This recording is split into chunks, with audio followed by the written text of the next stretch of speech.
Welcome to an oral history program in concert with StoryCorps. This is being interviewed at the Ethelbert B. Crawford Public Library in Monticello, New York, and our topic today is the history and impact of the Borscht Belt.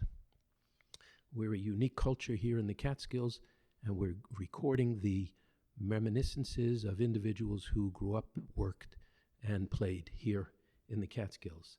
My name is Marvin Rappaport, and I'm on the Board of Trustees at the library, and I'm pleased to have an interview today with a good friend, Mark Kutsher, whose family owned Kutcher's Country Club for 100 years, yes? More than 100 years. More than 100 years. The disclaimer is Mark and I grew up together, went to school together, and my family had a hotel, the Delano Hotel, a couple of miles down the road from Kutcher's. But today, we'd like to ask Mark about his reminiscences growing up in the Catskills, being part of this culture, and having been in the hotel business for most of his life. Mark, tell us a little bit about where you were born and when, and then how your family got to be I was born in Monticello in 1947 and raised here and spent the larger part of my life in outside of Monticello and in Sullivan County. And how did your family come to the hotel business? Well, our family came to Sullivan County. They were here in full-time in 1907, and my grandfather and my great-uncle and his wife, Louis Kutcher, Max Kutcher, Rebecca Kutcher, at that moment bought a 200-acre farm and started farming. They were among the first Jewish pioneers in the mountains, and their farm very quickly became a boarding house, morphing into a hotel. And they were amongst the people who brought up a lot of the Jewish community at the time to the mountains. They convinced people that they needed them in Monticello to be butchers and shopkeepers, that there were opportunities, and little at a time, they helped create the Jewish community in the Monticello area. I know your family on both sides have been part of the Catskills culture for many years. Yeah. Well, my family history is one that's kind of goes back and forth and sideways and has very deep roots throughout the county. My mother, who unfortunately lost her mother at the age of 10, through a long and winding story, which might take up the whole tape. Mom's name growing up was? My mother, Helen. It was Helen Wasser. Mm-hmm. And she ended up coming up to Kutcher's in 1933. And at that time, her father, Sam Wasser, was a widower. And at that point, Max Kutcher had passed away, and Rebecca was running the hotel on her own. And they met, and they married. This is Rebecca Kutcher and Sam Wasser. And my mother, Helen, and her brother, Joe, were now at Kutcher's and part of the family. Right. And how did the hotel change over the years from Rebecca running it to your dad and to you? Well, the hotel, as we move through the timeline, Max and Rebecca, they themselves never had children. Louis and his wife Fanny, whom he brought to the Catskills in 1910, had two children. The older brother was Joseph, and my father, Milton, who was born in 1916. And they both grew up in the hotel. My grandfather, Louis, left the hotel business in the 1920s and went off on his own, and he was in the movie theater business, and ultimately, through the years, had 2 theaters in Monticello, 2 in Liberty, White Lake, Livingston Manor, Jeffersonville, and Roscoe. So my family had a presence throughout the county and was actively doing business in all all areas, eastern and western parts of Sullivan County. After World War II, my father, who was in the Army, as was most of our other relatives, came back in late 1945, December to be precise, and he discovered that his cousin by marriage, Helen, had grown up along the way, and shortening a long story, they ended up that year marrying, and my father was kind of, after 3.5 years or so in the Pacific during World War II, was looking to kind of find himself. My mother had studied the hotel business at Delhi, which is part of the New York system, and so she had been active in the business for a number of years at this point as a very young lady, and they married and spent the first summer at Kutcher's, at which point my father decided that this was a business, even though he'd been away from it, that he would be willing to get re-involved in, and which was a very exciting event for Rebecca, who had managed to keep the hotel going through, if you think about it, World War I and the Depression and World War II, and it was on her that this stayed alive. It was not a large hotel when my father and mother came in and really started to run it. It was kind of in the middle of the pack, and they from 1947 on really started to make history, at least by Catskill terms, with how the hotel grew and prospered and really expanded exponentially. The years after the war saw great growth here in Sullivan County, and a lot of the folks, members of the Jewish community from New York City, began to flock in very large numbers. And so the hotel benefited from that growth during the late 40s, but in particular, I suspect 50s and 60s especially. From the late 40s on, what was happening is it was following the course, at least within the Jewish community, primarily in the earliest days, of the baby boom. I mean, people had come back from the war or were now doing things that they could do. The economy had started to prosper, and there was real growth. I mean, a lot of these hotels, and there were hundreds and hundreds of hotels at that time, spread out over the area, tiny hotels and small hotels and middle-sized and some big hotels. Give us numbers, Mark, so people are not familiar. We know that the largest hotels ended up with 1,000 range in terms of guests at one time.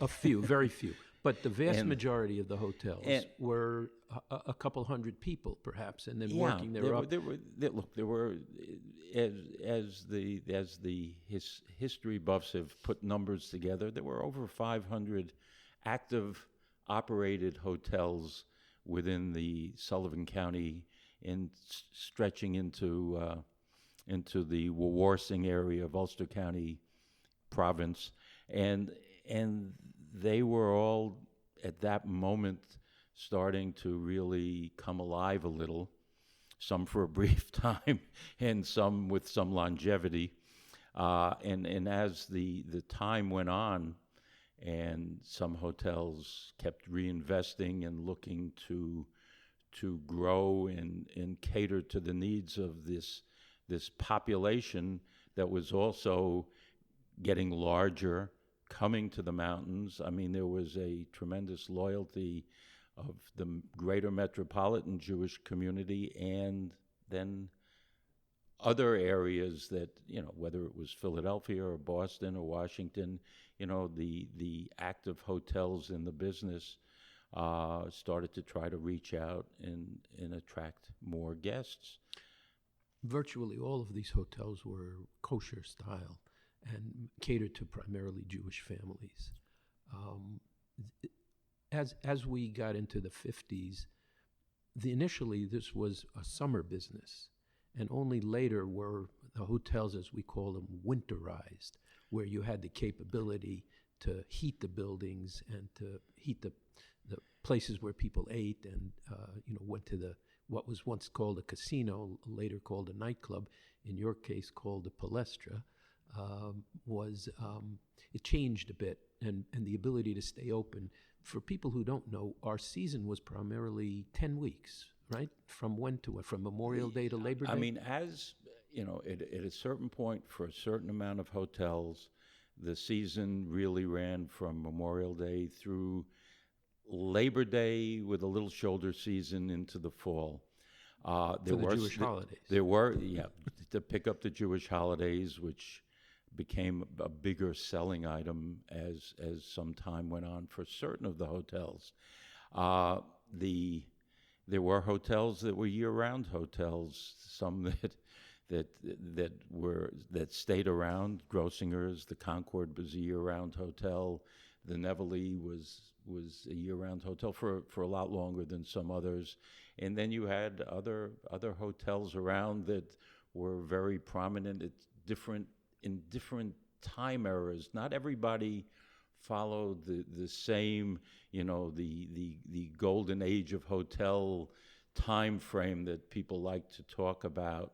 I mean, our hotel did not follow that time frame either. We were there before most of the hotels, and we, fortunately for us, but unfortunately, we're there after all of the Jewish-style hotels. There was nobody left, and we were still there operating for a good number of years afterwards. But there is a pattern to how these hotels operated, and in some general ways, very similarly. Mark, help our listeners understand what it was like checking into Kutcher's or any of the hotels in the Catskills. It was a destination resort. You literally gave the car keys to the hotel, to the bellman perhaps, or parked your car, and you literally did not leave the grounds for a week or 2 weeks that you stayed, for the most part, except until the racetrack came in. Yes. Explain how that worked. What was a day like? How were the... Well, the hotels seemed to be pretty self-sufficient. They provided 3 meals a day of food for the people who were guests at the hotel. They provided daytime activities, whether they were planned activities, from anything from Simon Says to bingo to sports activities, and then there were all the facilities and my feel for it is with hotels that at some point created a lot of facilities and had all of these things moving and going for them.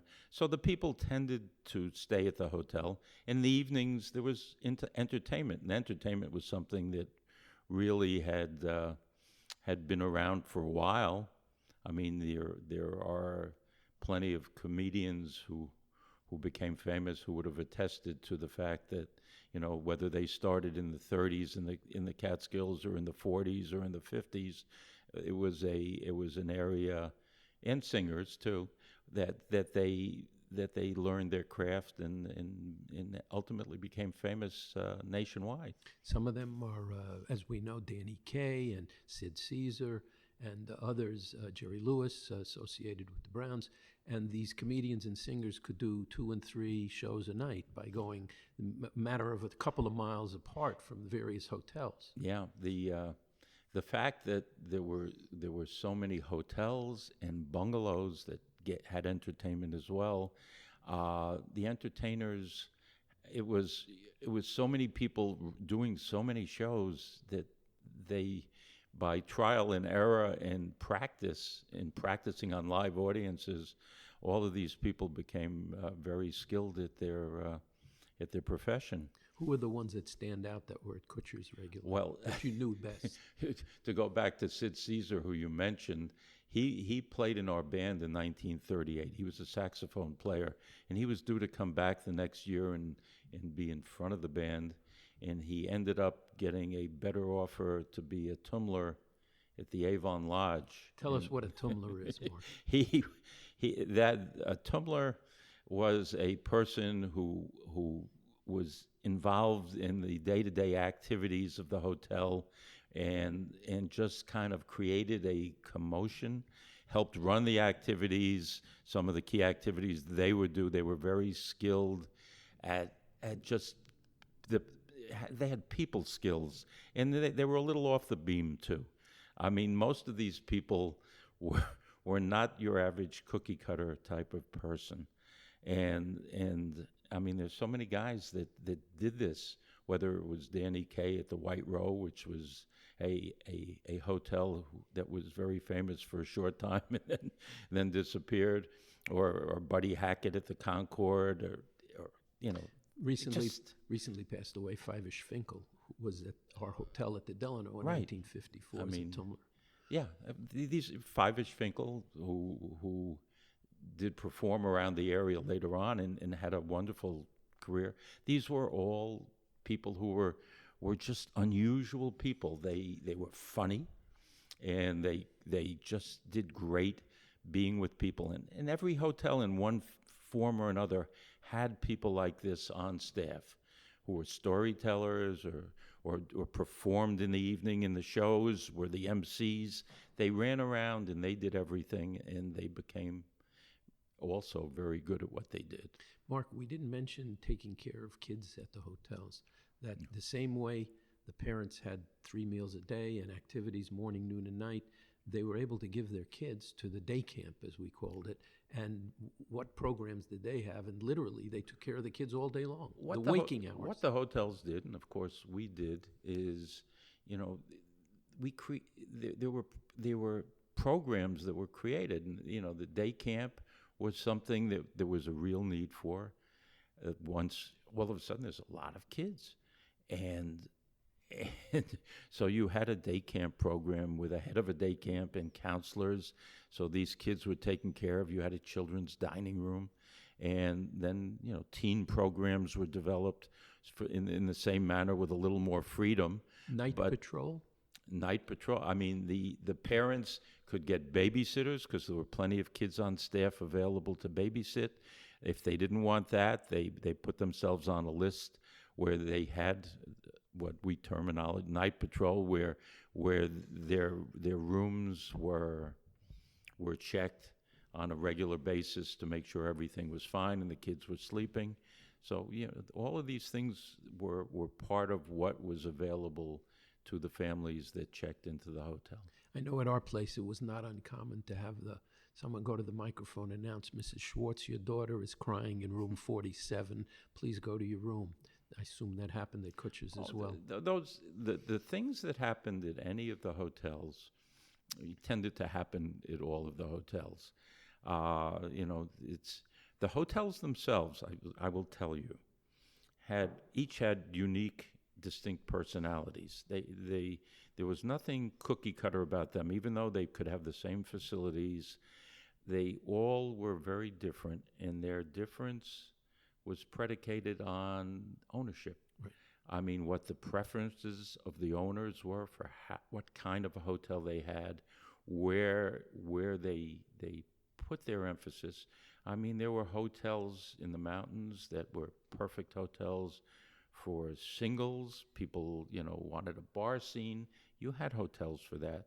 There were other hotels that were a little more religious, and you had a different crowd. There were hotels like ours.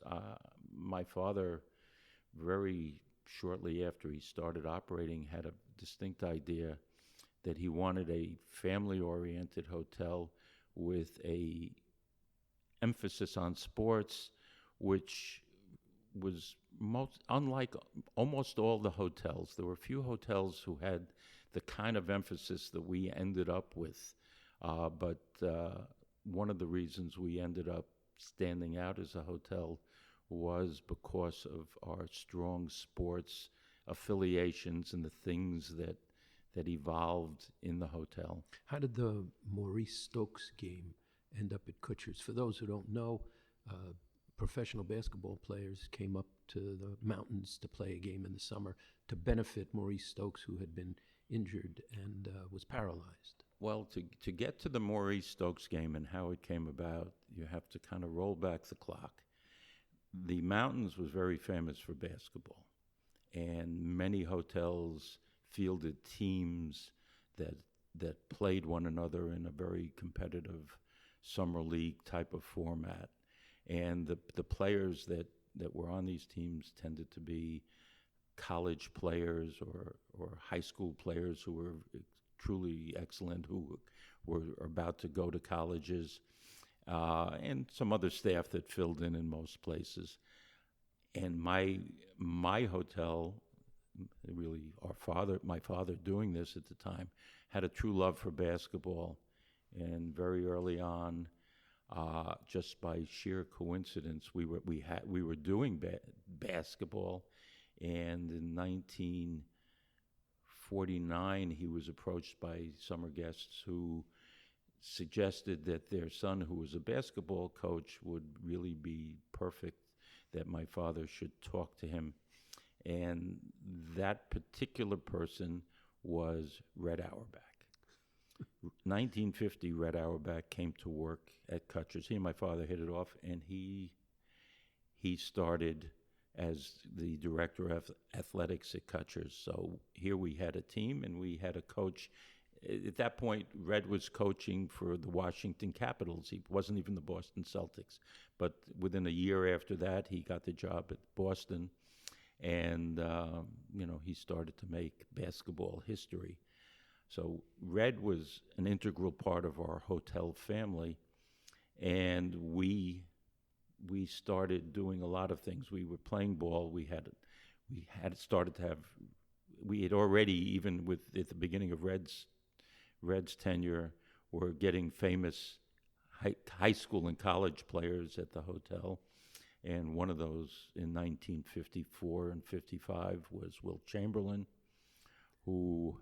The iconic photo of Wilt handing luggage to a guest on the first floor of one of your buildings. Yes, Wilt 7-footer. Wilt was a significant addition to the greater Kutcher family. I mean, he was an amazing presence at the hotel. I mean, I as a child back then became friendly with Wilt and his good friend Vince Miller, who came up with him.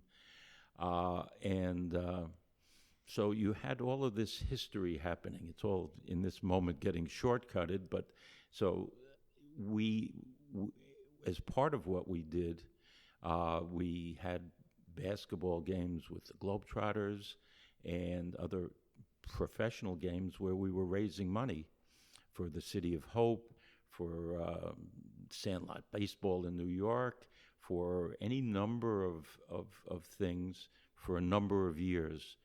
And when Maurice Stokes, who was a tremendously talented basketball player in the NBA, was injured on court, and he developed a form of encephalitis which put him in the hospital totally paralyzed. One of his teammates, Jack Twyman, came to his aid and was became his legal guardian. And my father met Jack at Madison Square Garden and asked, how can I help? And the two of them devised the Maurice Stokes basketball game, which raised money, probably the amount of money that was needed just for the hospital costs, because in those days there were no pensions, there were no health care provisos in what happened in the NBA, and every major basketball player in the NBA who could showed up at that game, which was probably in those early years, the first 12 years while Maurice was still alive, more significant than the NBA All-Star game. Right. And we continued the Marie Stopes game for over 40 years, deciding that there were still things that we could do by running this game, and that it was meaningful enough to continue it. My father did it, and for many, many years I was integrally involved, and, for the last 25 years or so, ran the game. Mark, you had other jobs at the hotel growing up. I know I did, and I'm not sure you had the same ones. I worked in the dining room. I was a bellhop. You ended up in management, but how was it growing up in the family? I mean, like Marvin says, he was part of the family, but I don't think in his wildest dreams was he saying, I want to be running the Delano someday. For me, it was a little different. Our hotel was moving along. I mean, our family lived there. We lived the hotel business 12 months out of the year. And so as time went on, look, in the earliest times, I would help out, and on the busy weekend turnovers, I would, 12 years old, I'd be running and bellhopping. And at the age of 16, I had a very idyllic childhood being part of the hotel, which was kind of special in many, many ways. But at the age of 16, my parents said to me, we'd like you to get a little more serious, and it's time to go to work. And I could have been in the dining room making decent money, or bellhopping, which also was decent money. I worked for 2 years then in the kitchen of the hotel, because that's one of the places you learn about what it really means to be part of an operating hotel. And I tell you, I still can remember things. I was in there, and I worked in every department that first year, and did things like 2 weeks behind the range, and 2 weeks in the bake shop, 2 weeks in the butcher shop, and I was working, and it was a tremendous amount of work for me, because I was running around all night too, but it was a great learning experience and fun. And the next year, I worked as an assistant steward. So I ran around in a lab coat and thought that was kind of special. Tell people what a steward does. The steward in the kitchen is the guy who is ordering the food and running the staff in the kitchen, and he runs the show in the kitchen. So I was helping the steward, and generally causing some commotion around because I made everybody nervous. But so that's where I really started to get serious. And then I did management type jobs. When we opened Kutcher Sports Academy and I was in college, I kind of shifted there, and was the business manager the first year it opened, with my cousin Bobby Kutcher working as my assistant. That was Joe and Renee Kutcher's son. No, I did all these management things, but going from the ground up, not starting on the top, where I was just working in the business and learning and doing what was necessary, so that at some point, for a good number of years, I worked side by side with my parents and helped manage the hotel. Titles weren't really important. You were making decisions as a family. My father did have a weighted vote for many years, but, I did a lot of different things. And ultimately, for a good number of years, ran the hotel. My father started to have health problems and started to limit what he was doing, but I ran the hotel. But we had lots of businesses, and they were all kind of related.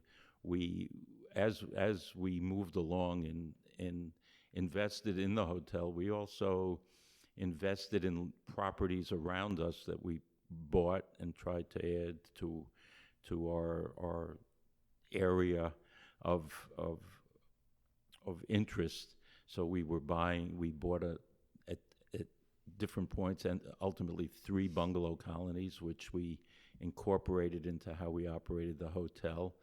And we first in 1960, 59, we started talking about it and purchased it. But in 60, we started operating Camp Anawana, which was a well-established sleepaway camp.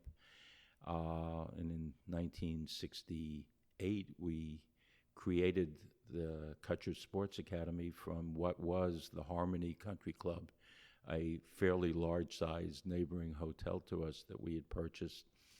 And we picked up a campground along the way, which was also on contiguous land.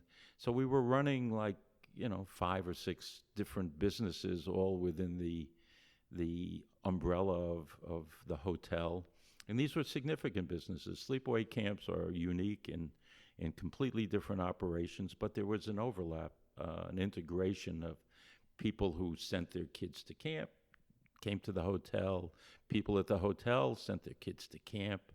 It was really different than anything any other hotel in the Catskills did, and it kind of set us apart in many ways, and over time kind of buffered us from some of the downturns in the business, in the hotel business in the Catskills. Before we talk about how it changed in the late 60s, 70s, and on into the 80s and 90s, when you finally got behind that desk, that big desk that your dad had all those years, and you were in charge, how different was it, or was it? I mean, was it surprising when you found out how many things got to your desk, whether it relates to a broken boiler or staff problems or food issues or entertainment issues? I mean, everything ended up on your desk at some point. Yeah, no, look, when my father really stopped being an active part of the operation, he and I had been operating kind of hand in hand for a good number of years. At one point, he, said, look, you take care of the camps and you do this. And I was doing a lot of things on my own. So once he couldn't really do the day-to-day stuff, that wasn't a big surprise for me. I knew exactly, because I was doing it anyway. But, what I kind of missed when he was not able to and when he was gone was having him around to talk to. Yeah. Because he knew so much. Yeah. What about, before we talk about the sort of the end game, what do you think the impact of the Catskills were on American culture? I know you've traveled the globe, you've traveled across the states, and you meet people who all said they went to you tell them you're from Monticello, everybody knows somebody. What was the impact over time of this unique culture? The Catskills were really very special. And it goes back, right from the earliest days. The people who came to the Catskills, and especially in my watching it, I mean, you had different groups of people. We were unique in that we hired lots of college-age kids and graduate school kids who were able to work as they were paying for their education.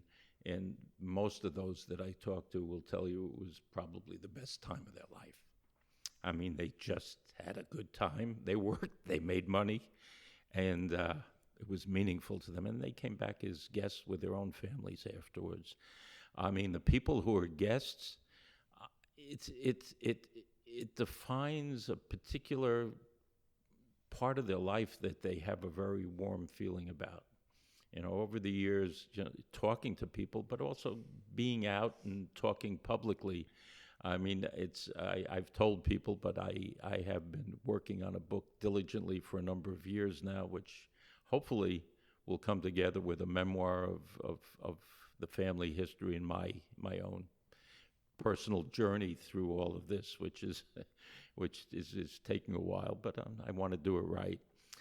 But and I've talked to lots of people, and the place resonates for any number of reasons, but it just so many fond memories of a particular time and place, and it really did so nicely for not just the hotels, but the bungalows, the kids who went to camp up in the mountains. I mean, they just have really good memories of it. So it still has a meaning. We have a few minutes left. Mark, what changed, and how did the environment change to the point where virtually all the hotels are now gone? Where we had 500 at one time, we practically have none. Certainly none in the serving the Jewish community in the way that yours did and mine did. I mean, a lot of people can ascribe a whole bunch of things to how the area changed. And the first thing I will say, and some people don't really understand it, is that at the time the area started to trend down, where all of a sudden we're losing a hotel here or there, that it wasn't because the top-line hotels weren't doing the things that they did, still looking for activities that people were interested in, not in reinvesting their money and keeping their places up. But other factors from outside the area started to eat away and change what was happening with the Catskill hotels. I mean, we started to compete on a much bigger stage. I mean, those of us who had large hotels that could accommodate a lot of people, we developed convention business. We ended up open year-round from 1964-5 winter on, and there were a good number of hotels in a kind of our category. And what was happening was, first, people talk about air conditioning. That was a real thing. I mean, it made it much more comfortable to be in a lot of other spots that may not have been quite as comfortable as being up at 1,500 feet or so in the Catskills, as opposed to the city in the summer. So that was real, and that was kind of underlying. The ability to travel became very real. People could take affordable vacations. When I was a little kid, when people got on an airplane and went somewhere, that was a really big deal. And it cost a lot of money.